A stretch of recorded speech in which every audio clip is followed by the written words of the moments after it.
Hey everybody, welcome to the show. You know, one of my favorite parts about summer is that's when corn is in season, and one of my very favorite things to do with it is make a grilled corn chowder.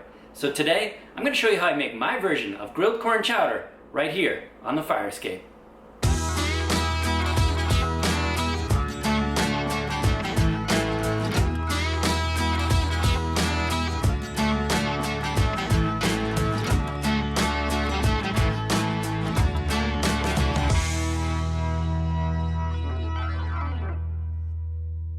We're going to start here today by adding a smoke pouch. This has hickory chips in it. We're going to set the grill to high, give it about 10 minutes. Now we've got some nice smoke going. We're going to add our vegetables. I've got some corn on the cob, 3 ears that I shucked. Added a little salt, pepper, and olive oil to all of these vegetables. We've got a green bell pepper and a red bell pepper. And then an onion that I cut in half. I took the skin off, but left the top and the bottom on to help keep the onion together. A few minutes later, how about a customary beer check? Today I'm drinking a Goose Island Summertime Kolsch. Really great crisp beer. Absolutely perfect for summer. And now we're about 7 or 8 minutes in, and the corn is ready to come off. As you can see, I've turned all of the vegetables several times already. They're looking pretty good. The smoke pouch is still smoking quite nicely. Happy about that.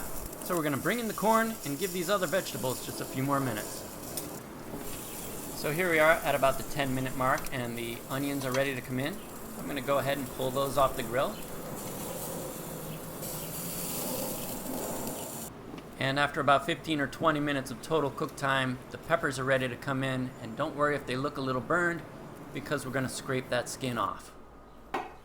Once the peppers are inside, I like to put them into a plastic bag so that they sweat, and that'll help the skins come off more easily.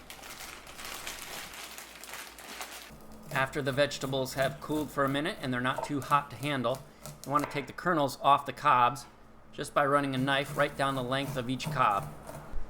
And then we're going to cut our onion into strips, like so. You got to be real careful here because the onion is very slippery at this point. And then we're going to dice up a couple of boiling potatoes. And I'm going to list all these ingredients down in the description below the video. The next thing we're going to do is take our peppers out of the bag. And we're going to slice them open and remove the stems and seeds. Then once you've got the stems and seeds out, flip them over and then take a butter knife and you can scrape that charred skin right off.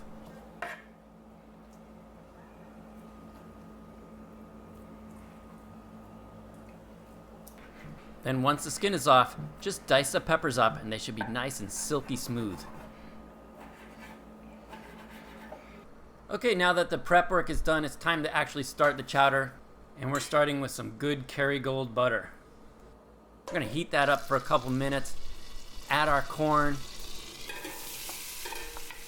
our onions and peppers, our potatoes that we diced up. And we're going to add a couple of tablespoons of flour, 1/2 teaspoon of dried thyme, 1 bay leaf, and 1 quart of low sodium chicken broth. Stir that all together, bring it to a boil, lower the heat, and then simmer for 10 minutes. At that point, you're going to want to finish it off with a cup of half and half. And why not a couple more tablespoons of good Kerrygold butter? What could be wrong with that? Then stir that together. Give it about 2 more minutes on the heat. Then give it a little salt and pepper to taste. And you're ready to serve. And here we have our final dish, grilled corn chowder, made on a fire escape in Brooklyn, New York. Serve this with French bread or crackers or however you like. Okay, so I've got some of the corn chowder here, and I'm going to give this a try. Let you know what I think.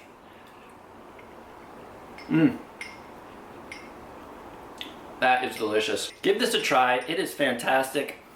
And let me know what you think in the comments below. Leave a like, subscribe, and of course, keep on grilling.